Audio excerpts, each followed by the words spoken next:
Yo, what's up? At meron lang akong i-share sa inyo mga kabakal. Ito hindi na bago to, pero alam ko hindi rin maluluma tong diskarte na to. Kaya ipapakita ko sa inyo. At ito mga kabakal, paano nga ba kayo gumawa ng frame sa mga ginagawa nyo, mga halimbawa gate na ginagawa kayo? Sa akin kasi, ito yung diskarte ko. Ayan. Ito yung sinasabi ko na hindi na rin bago to, marami nang gumagawa nito. Pero sa mga hindi nakakaalam, isi-share ko sa inyo yung ganitong diskarte. Ayan, kasi ito, hindi rin maluluma to. Ayan, kung makikita natin, ayan, ito, itong pinaka-jig natin, iniskwala lang natin yan. Ayan, ayan, gumawa lang tayo ng eskwalado din na tubular. Ayan, tignan natin yung eskwala niya. Ayan. Ayan, oh. Ayan. Lapat yung yan, eskwala niya. Ayan. Ayan. At yan na yung ginagamit nating eskwala. Kasi kung sa bakal, meron silang magnet na dinidikit lang dyan. So, eskwalado na yun, 90 degree na yun. Sa atin, dahil hindi naman siya namamagnet, gumawa tayo ng ganito at gumawa na rin tayo ng mga DIY na clamp. Ayan. So, yan lang yung ginagamit natin, no? Yan. So, ayan. So, paano natin ginawa yan? Ganyan lang. Oh, ito. Ganun din. So, dalawa lang yan. Iipit lang natin, magkabilaan. Pero, bago natin ipitin yan, siguraduhin muna natin, tingnan muna natin dito kung lapat na. So, ayan. So, pagka ganyan, okay na, lapat na. Saka natin siya ipitin nung mga clamp natin. Ayan, check din natin kung lumapat siya. Ayan, lumapat yung parang eskwala natin na inasimbo lang. Ayan. So, dito kasi, di na kayo mahirapan. Kasi, ayan, nakaipit na siya. Kahit ispatan mo yan, ispat-ispatan mo yan. Yan, bago mo tanggalin, punuin mo muna siya ng ispat, dikit-dikit. Hindi na siya gagalaw. Hindi mo na kailangan mag-bracing dito. Kahit hindi mo na lagyan ng bracing yan. So, gagalaw man yan, kunti-kunti lang kasi lapat siya eh. Na muna nating tanggalin to, yung eskwala natin na inasimbol, i-pull weld natin. Pagkatapos, saka na natin tanggalin. Kumbaga, ito na yung pinaka-bracing niya. Sinishare ko lang sa inyo para doon sa mga hindi nakakaalam. Pero alam ko, marami nang nakakaalam nito. Marami nang gumagawa nito. At ito pa, isa pa. Ito, bago natin i-welding, ito kung mapapansin nyo, parang may mga warp. Ayan o. Ayan. Parang mga nagwa-warp. Kasi binusalsal natin yan. Kumbaga, inangat natin siya ng konting paganon. Magkabilaan. Kasi pag winilding natin yan, lulubog yan, hihigop yan pa loob. Cut pa lang kasi natin dyan, lumubog na yan. Kasi nainita na.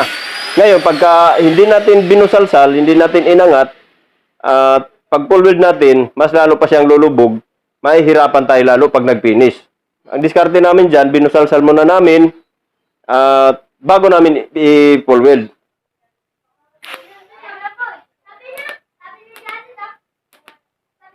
Ayan, oh. Yan, naispatan na natin. Yan, bago natin i-pull weld, kailangan maispatan muna natin siya na ganyan. Ayan, oh, mapapansin nyo, dulo-dulo. Tapos gitna ulit. Ganun lang, tapos pull weld na yan. Ito sa likod, sa ilalim, may ispat na rin yan.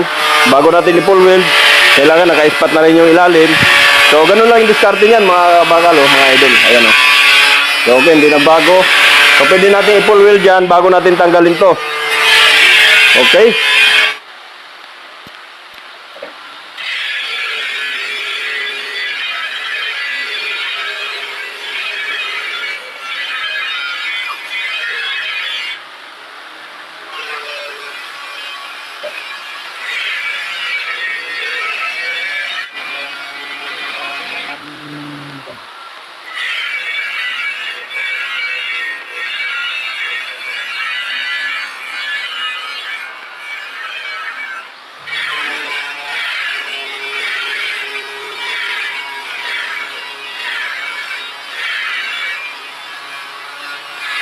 Ayan.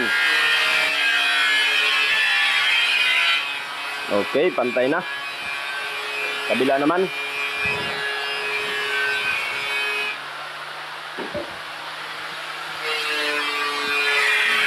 Kabila naman.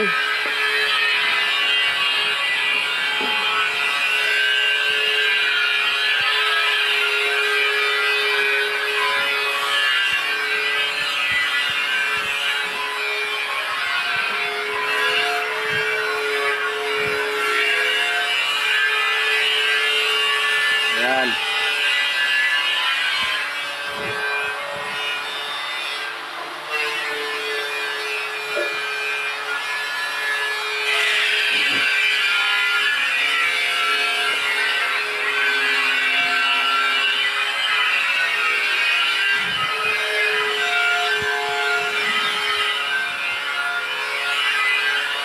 Ground. Ito na ground.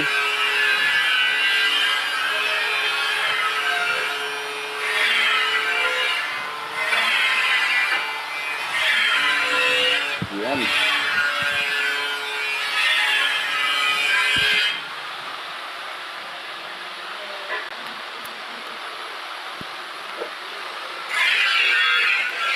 Ito naman, dito tuloy na to. Kasi meron siyang awang konti eh. So hindi yata pantay yung pagkat natin dito. Kaya dito tuloy na. Tatapos na yan.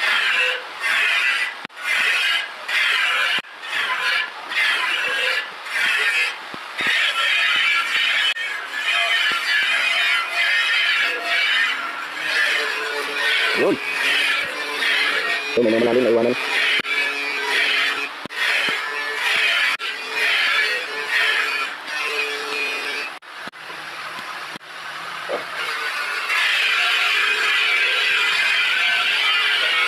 Okay. Enak.